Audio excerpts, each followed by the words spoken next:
주시니 주 영광이 성전에 가득히 넘치네.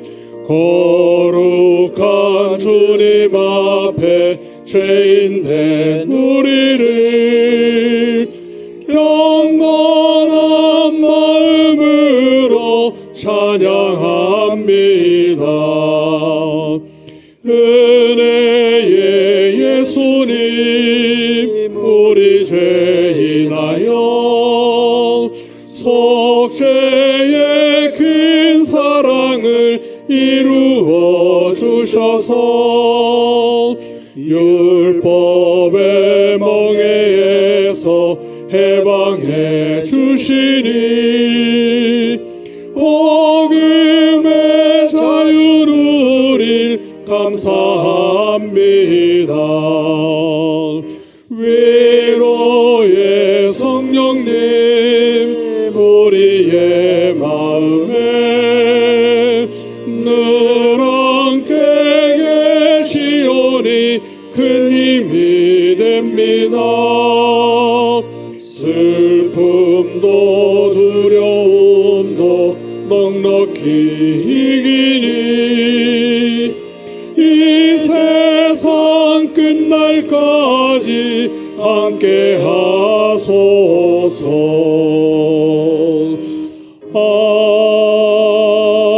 아멘. 감사합니다. 하나님 말씀은 출애굽기 23장 16절 첫째 줄, 둘째 줄까지만 읽겠습니다. 전반부까지 읽겠습니다. 23장 16절 앞부분까지 같이 읽도록 하겠습니다. 같이 읽겠습니다.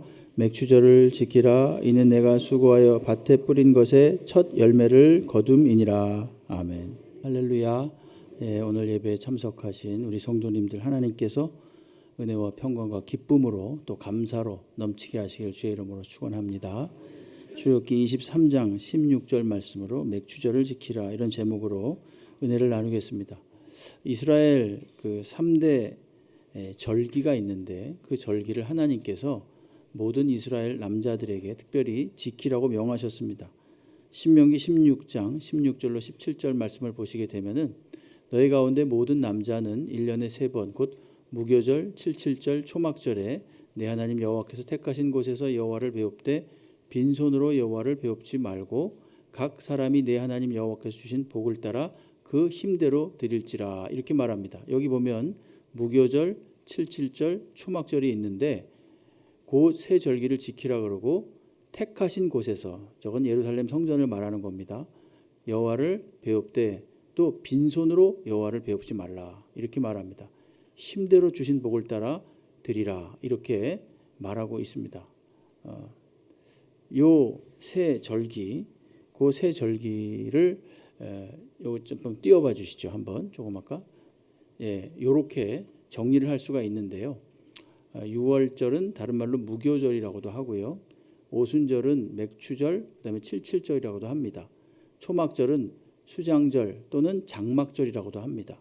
그 6월절, 오순절, 초막절 요 세 절기가 여기에 지금 우리가 함께 읽은 출애굽기 신명기 16장 17절에 읽은 그 세 절기가 되겠습니다. 근데 또 다른 명칭들로도 저렇게 쓰입니다. 요걸 이렇게 띄워놔 주시고요. 계속 말씀을 듣겠습니다. 무교절은 다른 말로 뭐죠?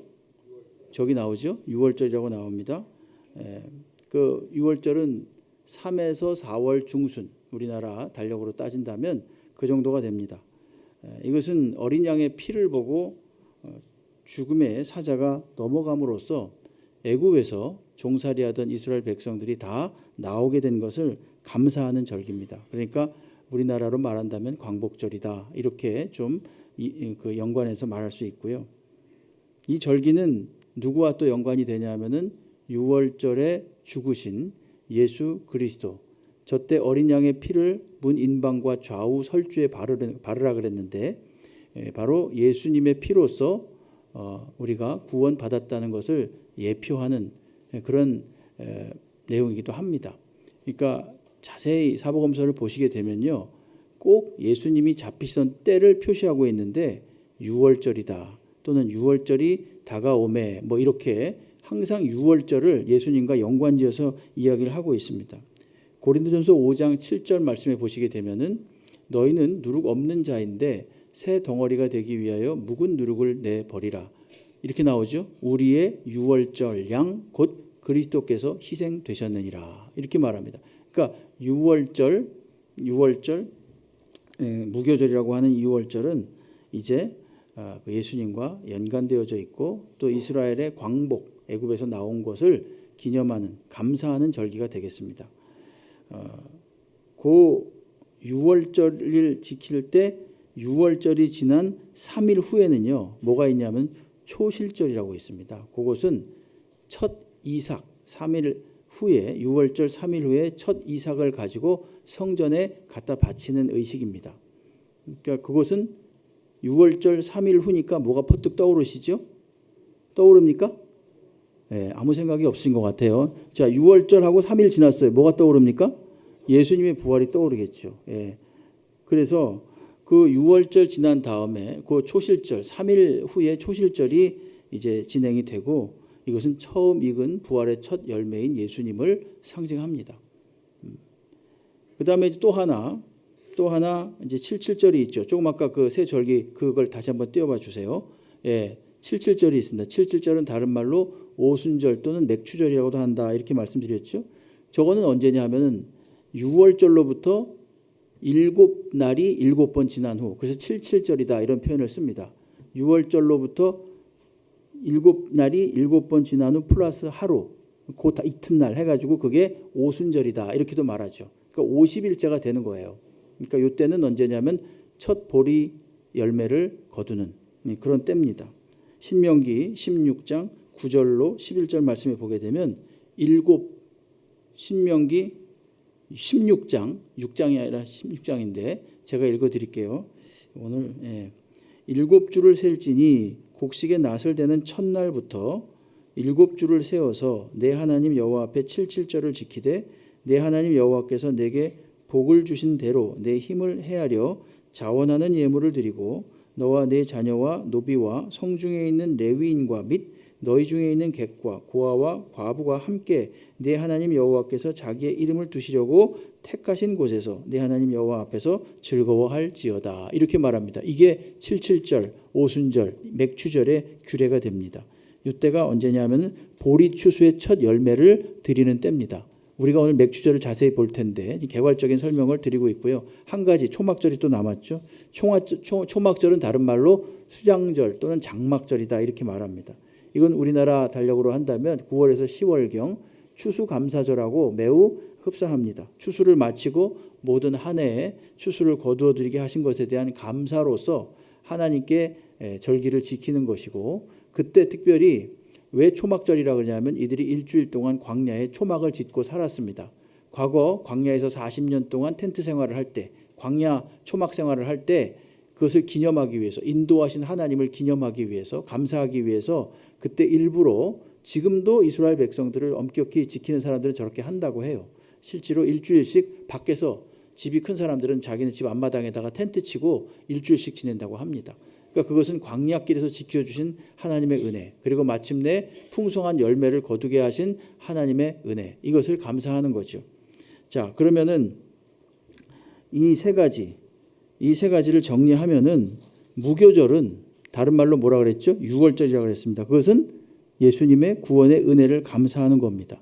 그리고 저 77절 다른 말로 오순절 또는 맥추절이라고 하는데 이것은 광야에서 인도하신 것, 수확하신 것, 수확하도록 하신 것. 그러니까 광야에서 지나서 첫 수확을 광야를 지나서 첫 수확을 하도록 하신 것. 이것에 감사하는 거고요.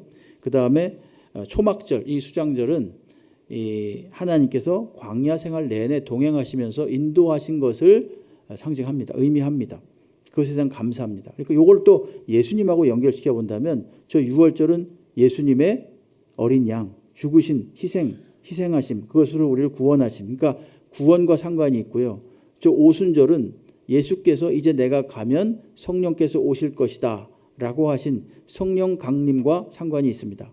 그래서 초막절은 하나님께서 내내 광야길 내내 지켜주신 것, 예수께서 아직 성육신하기 이전에 함께 광야에서 동행하심으로 인도하시고 지켜주신 그것을 의미하는 절기가 되겠습니다. 그래서 저 절기들이 전부 다 깊은 의미가 있고 상징하는 바가 다 누구로 집약되냐면 예수 그리스도로 집약이 됩니다.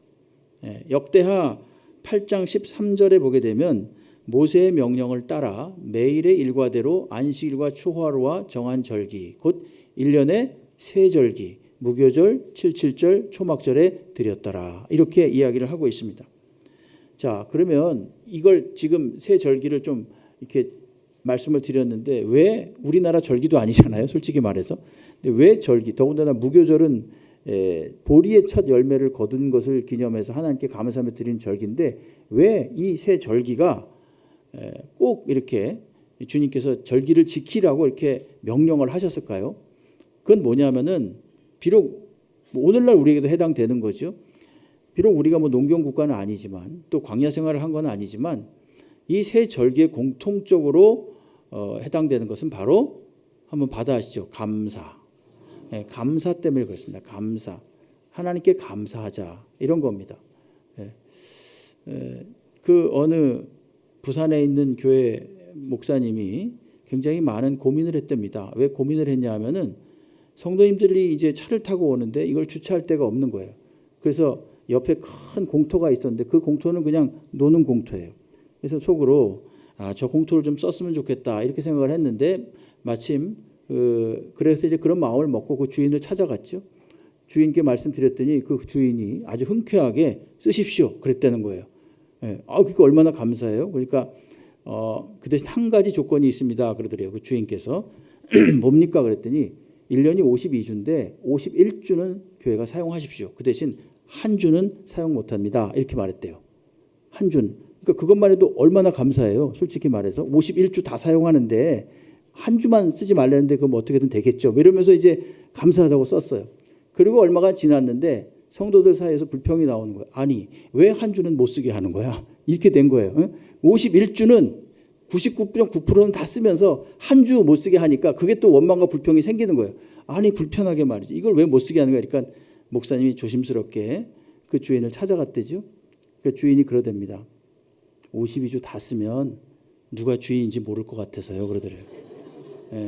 근데 이게 상당히 의미심장한 말이죠. 여러분 이 절기를 지키라고 하는 것도 마찬가지입니다.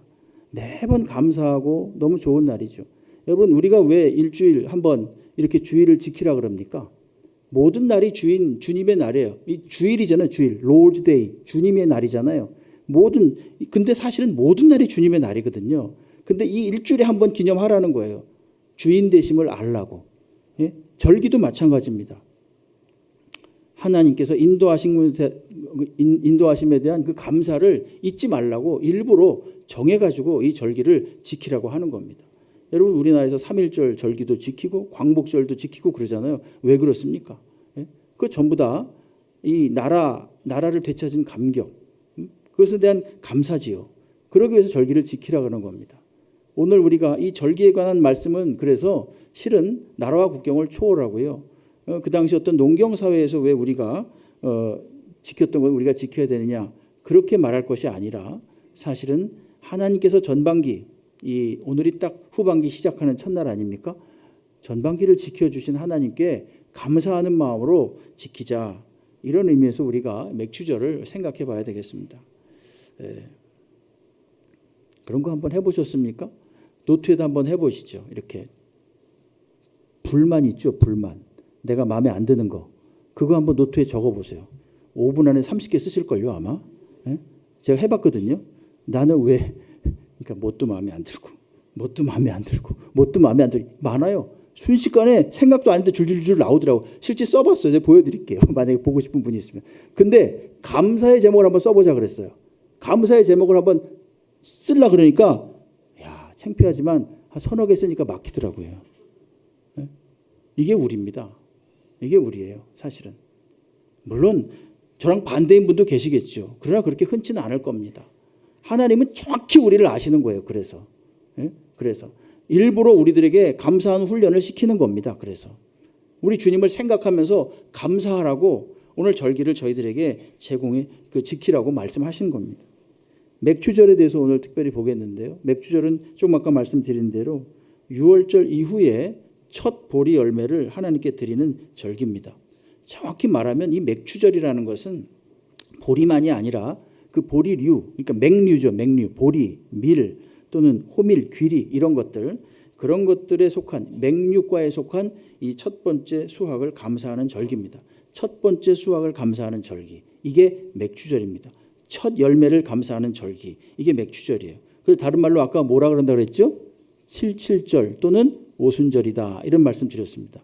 레위기 23장 15절 16절 말씀에 보게 되면 안식일 이튿날 곧 너희가 요제로 곡식단을 가져온 날부터 세어서 7 안식일의 수요를 채우고 7 안식일 이튿날까지 합하여 50일을 계수하여 새 소재를 여호와께 드리되, 이렇게 말합니다. 정확하게 나오죠. 저기 7 안식일이 이튿날까지 합하여, 7 안식일은 49일이니까 플러스 이튿날 합쳐서 50일을 계수해서 새 소재를 주님께 드리, 새 소재라 그러죠. 첫 열매를 말하는 겁니다. 첫 열매를 주님께 드리는 거예요. 여러분, 우리는 지금 무덤덤하지만 한번 생각해 보십시오. 내가 처음 직장 생활을 했던 때, 내가 처음 무언가를 해서 소득을 얻었을 때, 내가 그렇게 다 노력해가지고 돈을 벌고 싶었는데 그 돈을 벌어서 첫 번째 열매를 딱 내가 손에 쥐었을 때 그때 감격을 기억하십니까? 그때 그 감격, 그것을 기억하라는 거예요. 하나님께서 광야 생활을 끝내고 이스라엘 백성들이 40년간 먼지바람 모래바람 마시면서 먹으면서 마침내 도달했습니다. 가나안에. 그들은 아마 속으로 생각했겠지요. 아, 언제쯤 우리도 정착된 곳에 살면서 평화롭게 농사도 지으면서 열매를 맺을 수 있겠는가. 그들의 마음이 되어서 한번 생각해 보십시오. 그러다가 그들이 마침내 정착했습니다. 가나안에 들어갔습니다. 들어갔을 때 그들이 첫 열매를 이렇게 거두었을 때 그때 그 감격을 한번 생각해 보세요. 예? 그것을 기억하라는 겁니다. 맥추절을 지키라는 얘기는 바로 그런 거예요. 예? 그 첫 열매를 거두게 하신 하나님께 감사하려는 겁니다. 첫 열매를 하나님이 거두게 하셨다. 예. 모든 것에 적용해 볼 수 있죠. 우리가 농사는 아니지만 우리의 삶에서도 적용해 볼 수 있습니다.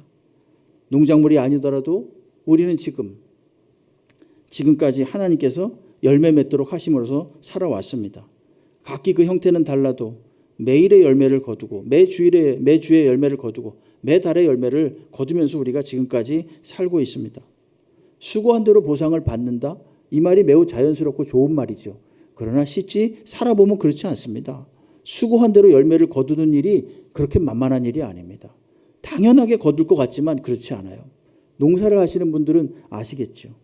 아침에 일찍 일어나고 저녁 때 늦게 눕습니다. 땀을 뻘뻘 흘리면서 열심히 농사일을 합니다. 근데 변수가 너무 많아요. 비가 너무 많이 와서, 눈이 너무 많이 와서, 바람이 너무 많이 와서, 태풍이 와서, 어떤 땐 전염병 때문에, 어쩌면 병충해 때문에, 여러분 이런 것들은요 사실은 인간이 할 수 있는 일이 아닙니다.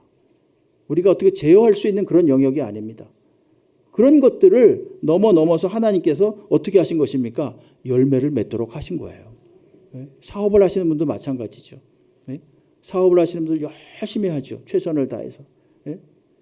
사업하시는 분들 정말 많은 복을 받으시기를 주의 이름으로 축복합니다.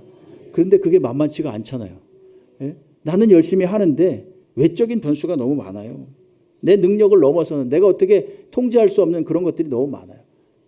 갑자기 전쟁이 터진다든지, 갑자기 무슨 경제 여건이 악화된다든지, 이런 일들은요 내가 조정할 수 있는 그런 영역이 아닙니다.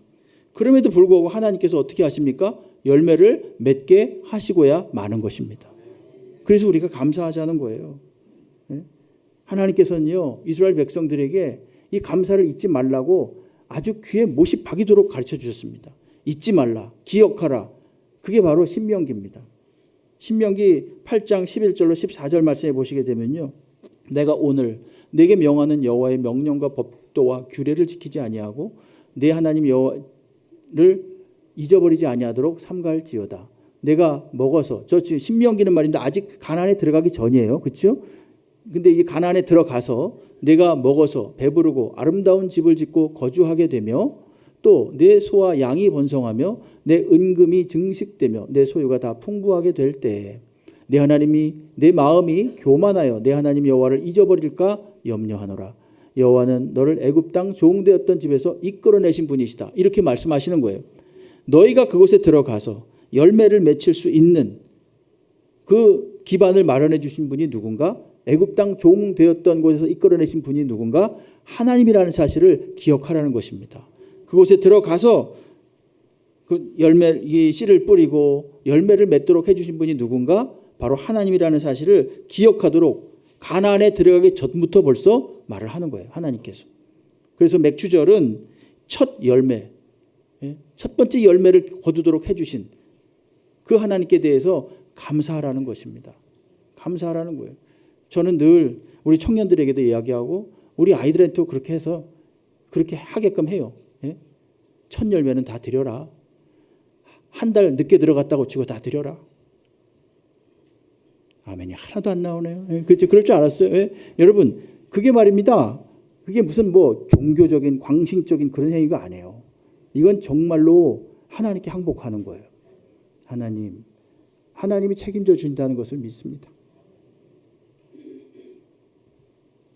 첫 열매뿐만이 아니라 두 번째, 세 번째 내가 천국 가는 그날까지 열매 맺게 해준다는 사실을 믿습니다. 여러분, 그것을 몸으로서 실천하는 행위예요. 신앙 행위입니다. 한 달 늦게 들어갔다고 생각하면 되는 거예요. 그럴 때 하나님이 가만히 내비두시겠습니까? 첫 열매를 맺게 하신 하나님께 감사하도록 맥주절을 지키라고 하는 겁니다.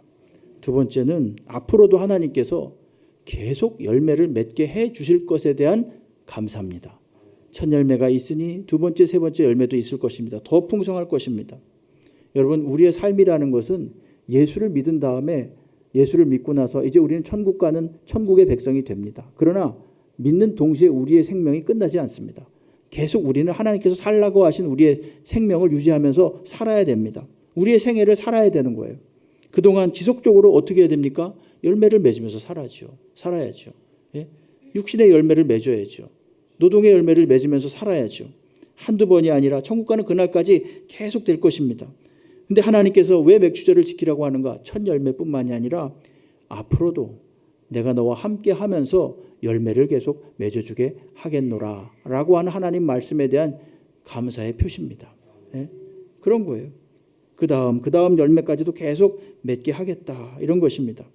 그래서 육신적인 필요의 열매를 맺을 뿐만이 아니라 특별히 성도에게 있어서는 영적인 열매도 계속 맺어주시는 거죠. 한때 두때만의 하나님이 아닙니다. 하나님은 우리가 천국 갈 때까지, 아니 천국에서도 영원히 우리와 함께 하시는 하나님이십니다. 여러분, 우리의 생애는 그냥 현재 진행형 아닙니까? 계속 진행되고 있습니다. 마찬가지로 하나님과 함께 하는 것도 현재 진행형입니다. 우리가 지난 월삭 새벽기도 때 잠시 봤던 말씀이 있는데 마가복음 6장 45절로 50절 말씀이에요. 예수께서 즉시 제자들을 재촉하사 자기가 무리를 보내는 동안에 배 타고 앞서 건너편 벳세다로 가게 하셨다. 이렇게 말하는, 저건 오병이어의 기적을 끝내고 나서 오병이어의 기적 사건이 있은 다음의 얘기입니다. 예수께서 빨리 가라, 건너편으로 가라, 그렇게 말해요. 그리고 나서 무리를 작별하신 후에 기도하러 산으로 가셨습니다. 저물었습니다. 배를 타고 제자들이 가는데 배는 바닷가운데 있습니다.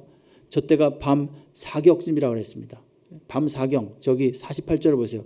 바람이 거스르고 제자들이 힘겹게 노젓는 것을 보시고 밤 사경쯤에, 우리나라 시각으로 따지면 새벽 3시에서 6시 사이예요. 바다 위로 걸어오셨어요. 그리고 그들에게 오사 지나가려고 하심에 제자들이 그가 바다 위로 걸어오심을 보고 유령인가 하여 소리를 지릅니다. 근데 그들이 다 예수를 보고 깜짝 놀랍니다. 예수께서 말씀하십니다. 그들에게 말씀하여 이르시되, 요건 같이 하겠습니다. 시작.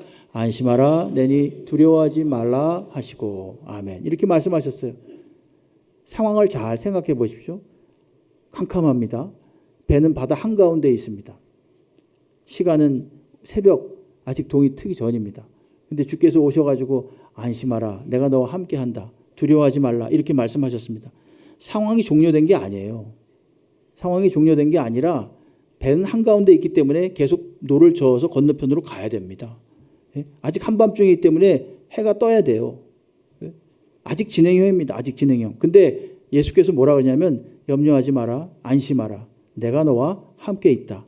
이 말씀은 뭐냐면은 나랑 같이 노저어서 가자, 이겁니다.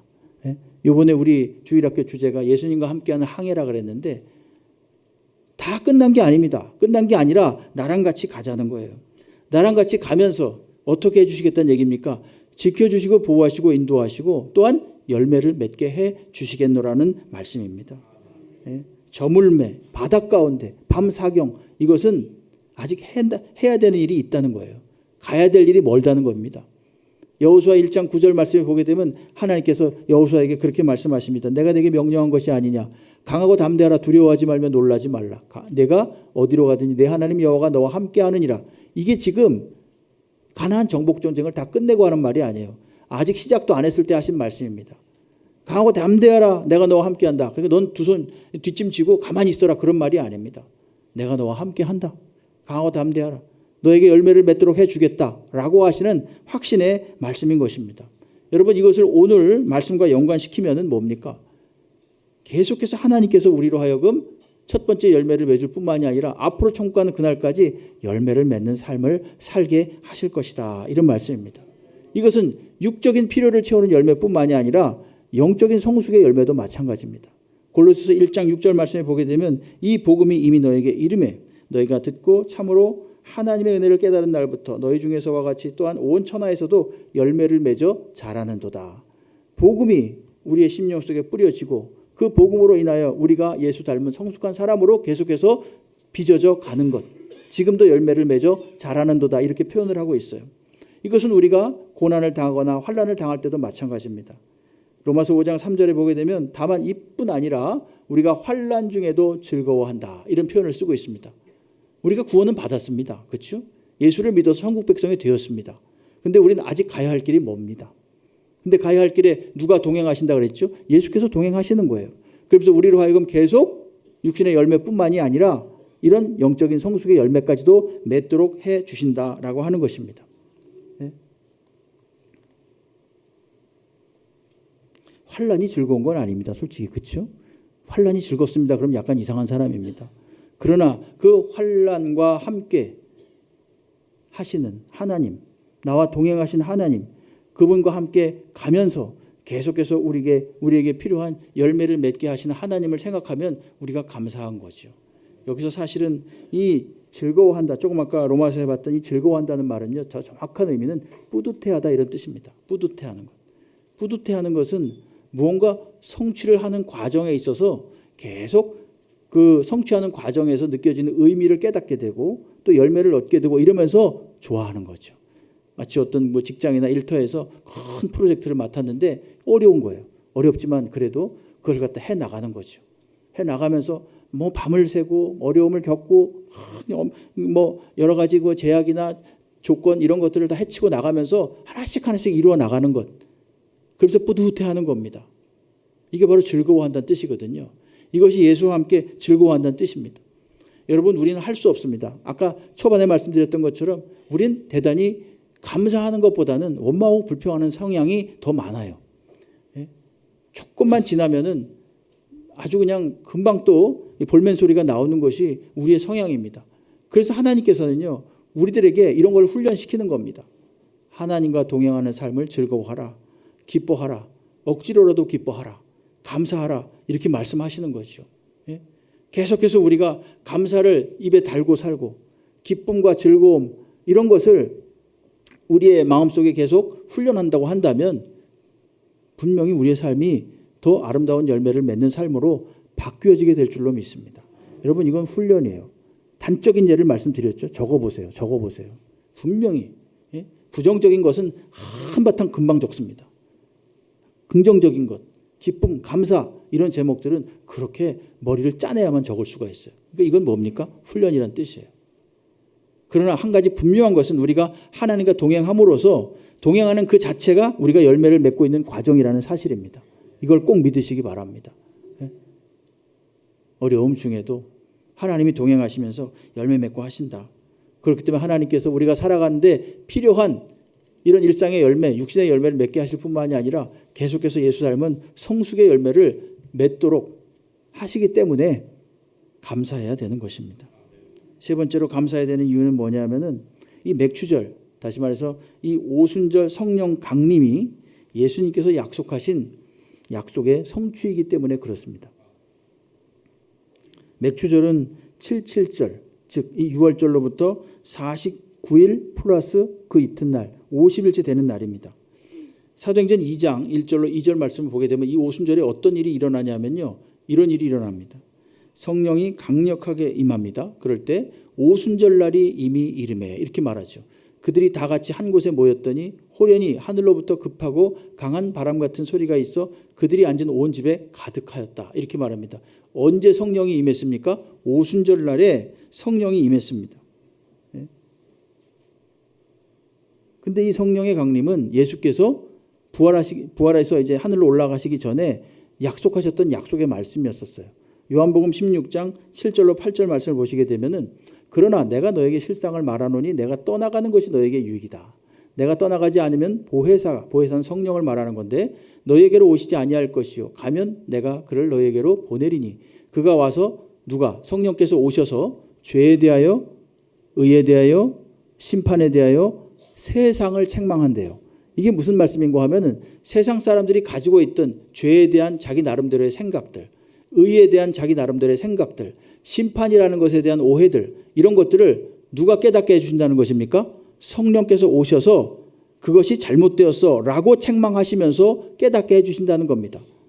이것이 다른 말로 말하면 뭐냐면 회개입니다. 우리로 하여금 회개에 이르게 하신다는 것입니다. 여러분 구원을 우리가 어떻게 받습니까?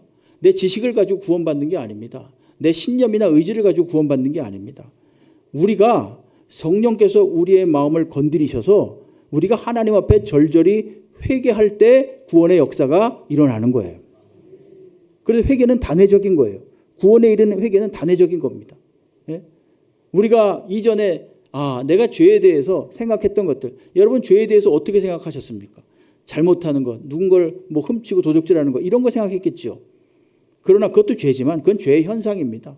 죄라는 건 성경이 뭐라 그러냐면은 성령께서 가르쳐 주시는 거예요. 뭐라 그러냐면은 하나님을 알지 못하는 게 죄다. 이렇게 말씀하시는 거예요. 놀랍죠?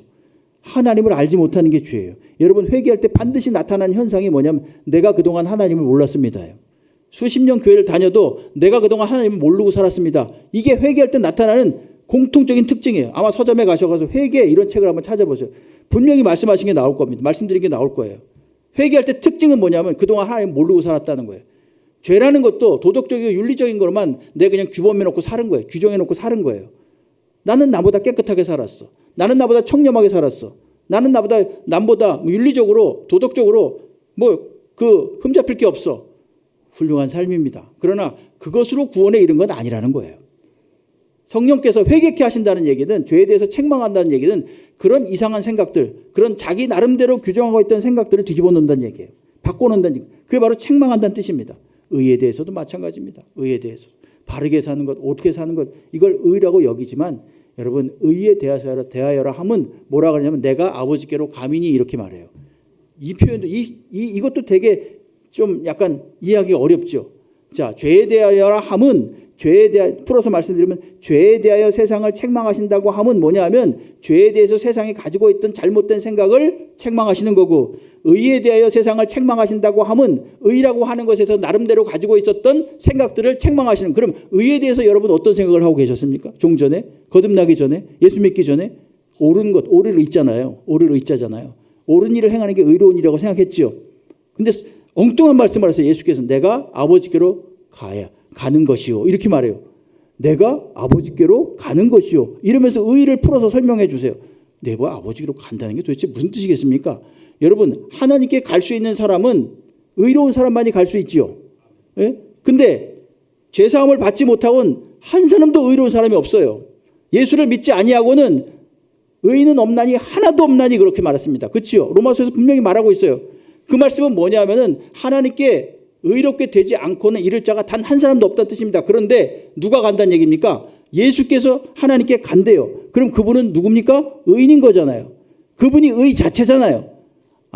의라는 게 뭐냐 하면은 내가 잘나고 내가 규범적으로 살고 이래서 의로운 게 아니구나. 의로움 되시는 예수님을 믿는 게 의로운 거구나. 그런 뜻이에요. 예? 그래서 내가 자격을 획득하는 것이 아니라 의롭다고 여김을 받는 것이구나. 이런 걸 누가 가르쳐 준다고요? 성령께서 가르쳐 주시는 거예요. 심판도 마찬가지입니다. 여러분 심판도. 성령께서 책망한다는 얘기인데 무슨 말씀인가 하면 우린 심판에 대해서 어떤 기존의 생각을 가지고 계십니까? 잘못하면 심판받는다. 주로 그런 거죠. 잘잘못을 가리는 것으로 심판받죠. 그러나 심판이라는 것은 예수께서 뭐라 하냐면 이미 어둠의 권세는 심판을 받았다고 해요. 그건 뭐냐면은 예수가 십자가에 달리심으로써 어둠의 권세가 파괴됐다는 것을 말합니다. 그게 심판이에요. 예수께서 십자가에 달리심으로써 우리의 죽음을 틀어쥐고 있는 어둠의 권세가 파괴된 거예요. 이미 심판은 끝났다라는 것입니다. 근데 우리는 이 심판을 미래형으로 생각하고 있는 거예요. 물론 나중에 하나님 앞에 가서 심판을 받게 되겠죠. 그러나 여기서 예수께서 성령께서 심판의 올바른 뜻을 어떻게 가르쳐 주냐면은 예수께서 십자가에 달려 죽으시고 사흘 만에 부활하심으로써 어둠의 것은 파괴되었다. 이젠 더 이상 힘을 쓰지 못한다. 그들은 이미 심판을 받았다. 이런 것을 어떻게 하는 거예요? 성령께서 깨닫게 하시는 것입니다. 기존의 우리의 잘못된 심판관, 심판에 대한 생각들을 깨우쳐 주심으로써 그걸 책망한다는 표현을 쓰고 있어요. 그 오순절날 성령이 임함으로써 사람들이 갑자기 5,000명씩 예수를 믿게 돼요. 내가 죄인입니다라고 말하면서. 베드로가 한번 설교를 하니까 우리가 어찌할꼬 이러면서 막 땅을 치면서 가슴을 치면서 그 베드로 앞에 나오잖아요. 주 예수의 이름으로 세례를 받으라 그러잖아요. 베드로가. 그래서 사람들이 막 그냥 어쩔 줄을 몰라 하는 거예요. 성령이 임하니까, 성령이 그 마음속에 요동치니까 기존에 자신들이 가지고 있던 생각들을 다 토해내는 거죠. 아, 내가 잘못 살았구나. 잘못 살았구나. 이런 생각을 하는 거예요. 예? 그걸 누가 해주시냐? 성령께서 하신다는 얘기입니다. 근데 이게 오순절 성령, 마가다락방에 성령이 임함으로써 그렇게 활발한 성령의 역사가 일어나기 시작했고 생명의 역사가 하나씩 둘씩 맺히기 시작됐다라고 하는 것입니다. 예? 사도행전 2장 16절 17절 말씀에 지금 막 사람들이 놀렸지요. 성령이 임하니까 사람들이 방언을 하고 이상한 소리를 하니까 저들이 술 취했다. 예? 저들이 뭔가 정신이 이상해졌다. 이러면서 막 조롱했습니다. 그때 베드로가 말하는 거예요. 아니다. 이것은 지금 이 성령의 역사가 나타나는 것은 이미 선지자 요엘을 통하여 말씀하신 것이다.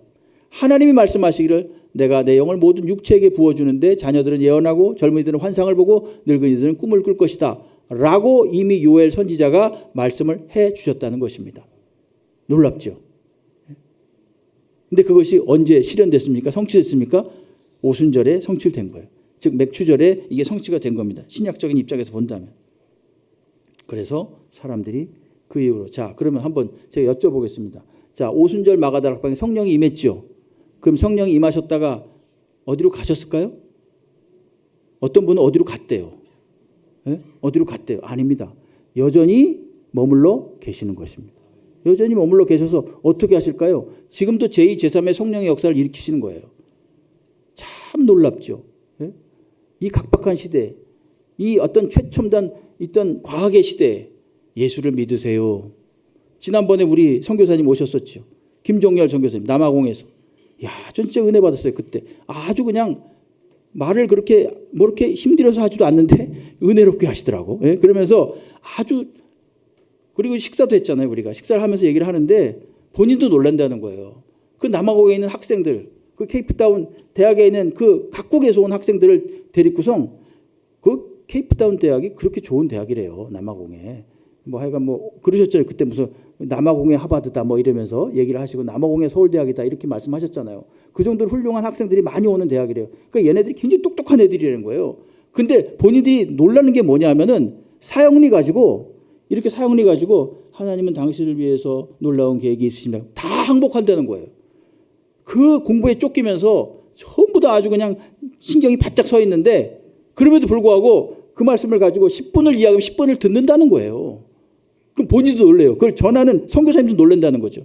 저도 그런 경험이 있었다 그랬죠. 과거에 청년부 할 때. 우면산 밑에서 등산 가는 사람들 붙잡고서 이걸 읽어주는데 이건 정신 나간 거예요. 사실은. 지금 등산 올라가는 사람들 붙잡고 이걸 읽어주니까 등산 뺑뺑이 올라가는데 근데 희한하게 들어요. 예? 들으면서 나중에 영접기도까지 같이 한다니까요. 이건 무슨 역사입니까? 성령의 역사인 거예요. 예? 성령의 역사인 거예요. 예?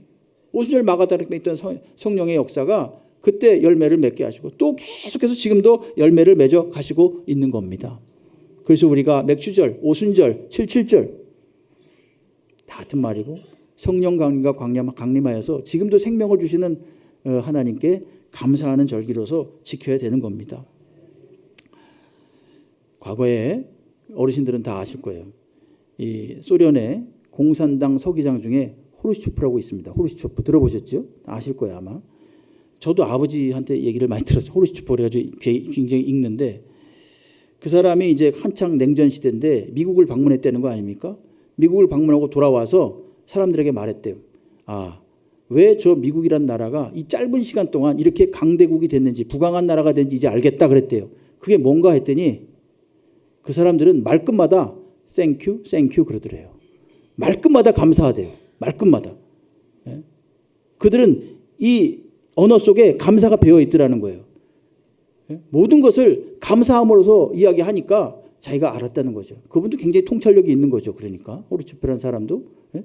아, 이 사람들이 감사하는 사람들이구나 라는 걸 알고 그래서 매살 이렇게 감사하면서 긍정적으로 일하니까 당연히 뭐 효율도 높아질 것이고 열매도 좋은 열매를 많이 거둘 것이다. 이렇게 생각해서 부강한 나라가 됐다라고 이야기했다는 실화가 있습니다. 실제로. 네. 정리하겠습니다. 여러분 맥주 감사절이라고 하는 것은 첫 열매를 맺게 해주신 하나님을 기억하면서 감사하는 겁니다. 맥주 감사절이라는 것은 지금도 여전히 열매를 맺게 하신 하나님께 감사하는 겁니다.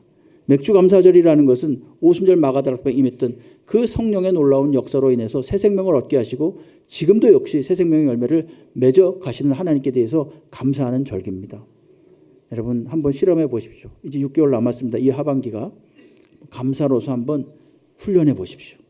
감사로서 하나님께 훈련함으로써 연말이 되었을 때 그래도 조금씩 나의 성향이 바뀌고 내 어떤 그 삶의 패턴이 좀 더 긍정적으로 좋은 방향으로 감사하는 방향으로 바뀌었음을 간증할 수 있는 그런 은혜가 있기를 주의 이름으로 축원합니다.